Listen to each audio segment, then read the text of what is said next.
ಆದ್ರೆ ಅವಾಗಿನ ಸಚಿವರು ನಮ್ಮ ಬೀದರ್ದವರೇ ಇದ್ರು, ಪ್ರಭು ಚವ್ಹಾಣ್ ಅವ್ರು ಇರಲಿಲ್ಲ. ಅವರು ಒಂದು 11 ಗೋಗಳನ್ನ ಅವ್ರು ದತ್ತು ತಗೊಂಡ್ರು. ನಂಗೆ ನೆನಪಿರೋ ಹಾಗೆ ಬಸವರಾಜ ಬೊಮ್ಮಾಯಿ ಸಾಹೇಬರು ಒಂದು 5-6 ಏನೋ ದತ್ತು ತಗೊಂಡ್ರು. ಅದು ಹೊರತುಪಡಿಸಿ ಯಾವ BJP MLAನೂ ದತ್ತು ತಗೊಂಡಿಲ್ಲ. ಇದು ಎಲ್ಲರೂ ಇದ್ರು ಇಲ್ಲೇ ಸದನದಲ್ಲಿ. CC ಪಾಟೀಲ್ ಸಾಹೇಬ್ರು ಹಿಂದಿನ ಸದನದಲ್ಲಿ ಇದ್ರು, ಸುರೇಶ್ ಕುಮಾರ್ ಸಾಹೇಬ್ರು ಇದ್ರು, ಬಹಳಷ್ಟು ಜನ ಇದ್ರು. ಯಾರು ಕೂಡ ಗೋದತ್ ಯೋಜನೆಯಲ್ಲಿ ಗೋಮಾತವನ್ನ ತಗೊಂಡಿಲ್ಲ. ನಮಗೆ ಶಿಕ್ಷೆ ಪ್ರಕಾರ ಅದು 3 ಡಿಜಿಟ್ ಆಗೇ ಇಲ್ಲ ನನ್ನ ಪ್ರಕಾರ. ಅದಕ್ಕೆ ನಮ್ಗೆ ಪ್ರಭು ಚವ್ಹಾಣ್ ಸಾಹೇಬ್ರು ಬಂದು ಒಂದ್ ನಿಮಿಷ ಈಗ ನೀವು ತಗೊಂಡಿದ್ರೆ ನಾನು ವಾಪಸ್ ತಗೊಂಡಿದ್ದೀನಿ ಸಾಬ್. ಎಷ್ಟು ಜನ ತಗೊಂಡ್ರು ಸರ್ ಗೋದತ್ ಯೋಜನೆಯಲ್ಲಿ? ಸ್ವಲ್ಪ ಅಂಶ ಹೇಳಿ ಸರ್. ಬಿಜೆಪಿ ಶಾಸಕರು ಎಷ್ಟು ಶಾಸಕರು ದತ್ತು ತಗೊಂಡ್ರು ಹೇಳಿ ಸರ್. ನಮ್ಮ ಗೋಪ್ರೇಮದ ಬಗ್ಗೆ ಕಾಂಗ್ರೆಸ್ನವರಿಂದ ನಾವು ತಿಳ್ಕೊಳ್ಬೇಕಾಗಿಲ್ಲ.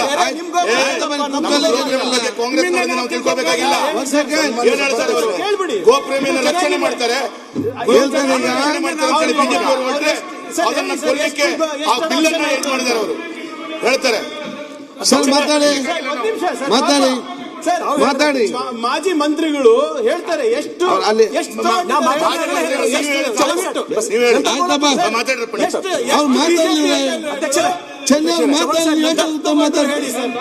ನೀವ್ಯಾಕೆ ಮಾತಾಡಿ ಪ್ಲೀಸ್. ಆಯ್ತು, ನೀವೆಷ್ಟು ತಗೊಂಡ್ರಿ? ನೀವೆಷ್ಟು ಅಧ್ಯಕ್ಷರೇ ನೀವು ತಗೊಂಡ್ರಿ? ಯಾಕೆ ನೀವು ಮಾತಾಡ್ಸಿ? ಸನ್ಮಾನ್ಯ ಸಭಾಧ್ಯಕ್ಷರೇ, ನಮ್ಮ ಸರ್ಕಾರ ಟೈಮ್ನಲ್ಲಿ ಸರ್ ಮಾಜಿ ಮುಖ್ಯಮಂತ್ರಿ ಬೊಮ್ಮಾಯಿ ಅವರು ನಾನು 28 ಕೋಟಿ ಎಕ್ಸ್ಪೋರ್ಟ್ ಮಾಡ್ತಕ್ಕ 28 ಕೋಟಿ ಜಮಾ ಮಾಡಿ ಡಿಬಿಟಿ ಮುಖಾಂತರ ಎಲ್ಲಾ ಗೋಶಾಲೆಗೆ ಕಳಿಸಿದೀನಿ. ಆಮೇಲೆ ಪ್ರಿಯಾಂಕಾ ಅವರು ಅದನ್ನೆಲ್ಲ ಕೇಳಿ ಆಗ್ತದೆ. ಈಗ ಯೋಜನೆ ಈ ಸರ್ ತಾವು ಏನೋ ಬಂದ್ ಮಾಡಿಬಿಟ್ಟಿರಿ. ಯಾರ್ಯಾರು ಕೊಟ್ಟರೆ ಹೇಳ್ತೀನಿ. 28 ಕೋಟಿ ಜಮಾ ಮಾಡಿದ್ವಿ. 28 ಕೋಟಿ ಎಷ್ಟು ಇವತ್ತು ನಯಾ ಪೈಸಾ ಇಲ್ಲ.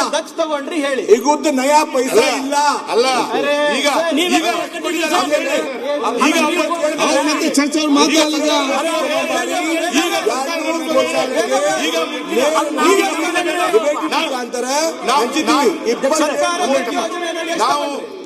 ಆಯ್ತು ಪ್ರಿಯಾಂಕ್, ಯಾಕೆ ಅನ್ನೆಸೆಸರಿ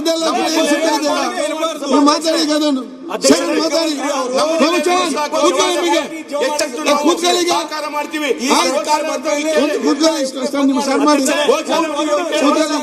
ಆಯ್ತು ಮಾತಾಡಲಿ.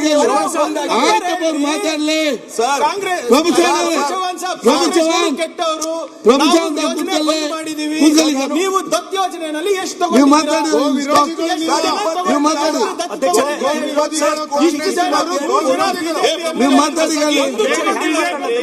ಪ್ರಭುಜ ಕೂತ್ಕೊಳ್ಳಿ. ಯಾಕೆ ಅನ್ನೆಸೆಸರಿ ಮಾತಾಡ್ತೀರಿ ನೀವು? ಅಲ್ರಿ ಮಾತಾಡಿ. ಸರ್ಕಾರಿ ಯೋಜನೆಯಲ್ಲಿ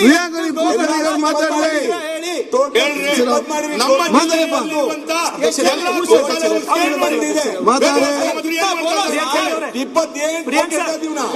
ಏನು ಪ್ರಶ್ನೆ ಕೇಳ್ತೀವಿ, ನೀವು ಉತ್ತರ ಸುಮ್ಮನೆ ನೀವು ಕೂತ್ಕೊಳ್ಳಿ. ಉತ್ತರ ಚರ್ಚೆ ಮಾಡಿಲ್ಲ. ಎಷ್ಟು ತಗೊಂಡಿದ್ರೆ ನೀವು ಮಾತಾಡಿ. ನಮ್ಮ ಜಿಲ್ಲೆ ನೀವು ಮಾತಾಡಿ. ನಿಮ್ಮ ಸರ್ಕಾರ ಅಲ್ಲ, ನಿಮ್ಮ ಸರ್ಕಾರ ಅಲ್ಲ, ನೀವು ಮಾತಾಡಿ. ಹೆಂಗ್ ಎಕ್ಸ್ಪೋಸ್ ಆಗಿದ್ದಾರೆ? ನೀವು ಮಾತಾಡಿ. ಇವರು ಹಿಂದುತ್ವ ಒಂದು ಆಯ್ತು.